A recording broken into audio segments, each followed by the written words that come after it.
결과적으로 정봉주 의원이 안 됐는데 예. 저는 될 거라고 생각했어요. 예. 그러니까 거의 모든 평론가들이 그럼에도 불구하고 될 거다. 예. 그리고 지난번에 이제 그 이른바 명파리 기자회견은 예. 어느 정도 의도된 예. 목적 의식이 있는 전략적 그런 발언이었다. 기자회견이었기 예. 때문에 당연히 표 개선하지 않았겠냐. 이렇게 봤는데 실제 약간 거기에서 착오가 있었던 것 같고. 예. 그리고 역풍이 생각보다 굉장히 예. 셌고. 박 의원님은 그 발언을 전달하시면서 어떤 그 결과물에 대한 비슷한 예상을 하셨습니까? 아니요. 어떻게 그런 해서? 의도가 저는 전혀 없었고요. 사실은 저는 제가 좀 제 물차리기도 한데 좀 예. 가볍게 생각했었습니다. 왜냐하면 그런 얘기가 워낙 많이 돌았고 또 정보 보고 뭐 이런 것도 예. 있었고 방송 관계자들도 대충 아는 얘기였고 예. 그래서 공식 방송이 아닌 유튜브 방송에서 했는데 생각보다 그게 파장이 커서 예. 저도 좀 곤혹스러웠는데 그 정봉주 의원이 약간은 좀 그걸 쟁점을 피하면서 예.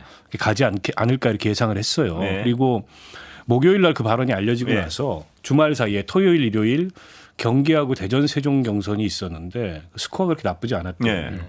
그래서 잘 이제 피해갈 수 있겠다 싶었는데 월요일 날 약간 놀랐습니다. 예. 기자회견 내용을 보면서 저렇게까지 세게 나갈 필요가 있을까. 근데 나름의 이제 뭐 계산이 있겠거니 싶었는데 그 계산이 틀렸던 거죠. 예. 그래서 막판에 여론조사에서 인지도로 보면 예. 정봉주 의원 인지도가 워낙 높으시기 때문에 그 결과하고 잘 어울리지 않아요. 예. 근데 이제 결국 당원 지지자들이 많이 여론조사도 응하다 보니까 거기서 이제 전략적 배제가 이루어진 게 아닌가 이런 생각이 듭니다. 박 의원님은 개인적으로 정봉주 전 의원님하고 친하시죠? 네, 뭐 이래저래. 그래서 네. 결과론적으로 굉장히 미안하시겠습니다. 그렇죠. 인간적으로. 그렇죠. 제가 또 뭐 연락도 했는데 예. 지금 뭐 통화할 경황은 아니어서 예. 문자만 제가 보내드렸고 또 뵈야죠. 뭐. 예. 정확하게는 그 정봉주 후보의 발언은 이런 식으로 하면 대통령이 안 된다는 얘기예요. 뉘앙스는. 예. 그렇죠. 근데 그게 이제 표현이 약간 이게 막 그 알려지다 보니까 그런 표현으로 전달이 되는데 근데 그런 지적에는 그 본인 나름의 충정이나 또 본인 나름의 합리성이 있습니다. 본인 나름의 충정?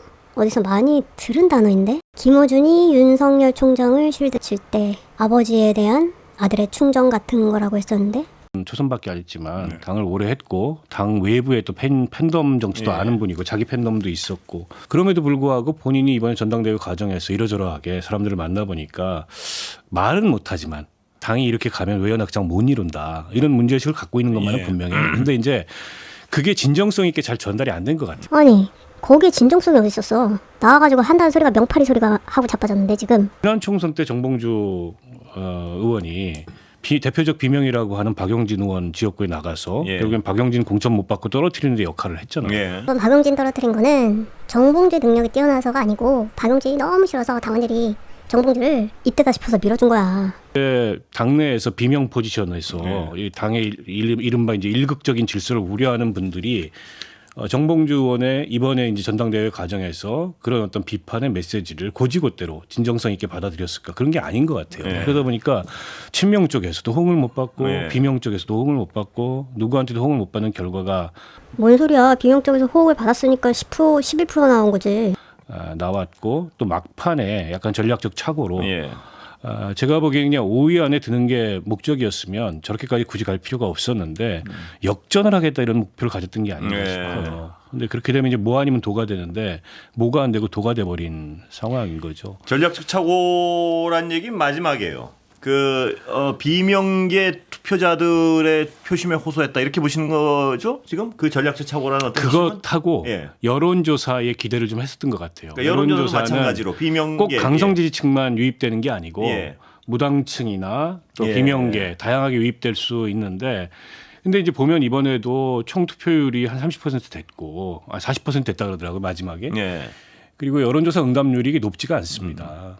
그러니까 결국에는 지지층이 결집하는 응답을 여론조사인데 그 점에 대해서 조금 판단을 잘못했던 게 아닌가 싶어요.